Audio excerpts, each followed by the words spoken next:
Kerala Latin കത്തോലിക്ക bishop കൗൺസിലിൽ പുതിയ നേതൃത്വത്തെ പ്രഖ്യാപിച്ചു.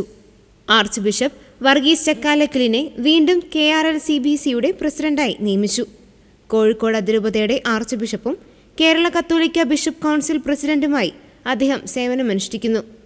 വിജയപുരം രൂപത ബിഷപ്പ് സെബാസ്റ്റ്യൻ തെക്കത്തേച്ചേരിൽ വൈസ് പ്രസിഡന്റായും തിരുവനന്തപുരം അതിരൂപത സഹായമെത്രാൻ ബിഷപ്പ് R. ക്രിസ്തുദാസിനെ ജനറൽ സെക്രട്ടറിയായും തിരഞ്ഞെടുത്തു.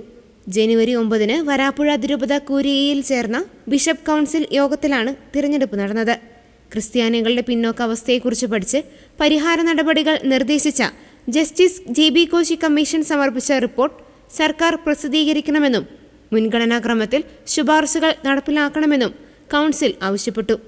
തദ്ദേശ സ്വയംഭരണ സ്ഥാപനങ്ങളിലേക്കുള്ള തിരഞ്ഞെടുപ്പുകളുടെ അവലോകനവും വരാനിരിക്കുന്ന നിയമസഭാ തിരഞ്ഞെടുപ്പുകളെക്കുറിച്ചുള്ള സമൂഹത്തിന്റെ നിലപാടിനെക്കുറിച്ചുള്ള ചർച്ചകളും നടന്നു. വികലാംഗ സംവരണത്തിന്റെ പേരിൽ അധ്യാപക നിയമനങ്ങളിൽ തടസ്സങ്ങൾ പരിഹരിക്കുന്നതിനുള്ള പ്രഖ്യാപിത നിലപാട് നടപ്പിലാക്കണമെന്ന് കൗൺസിൽ സർക്കാരിനോട് ആവശ്യപ്പെട്ടു.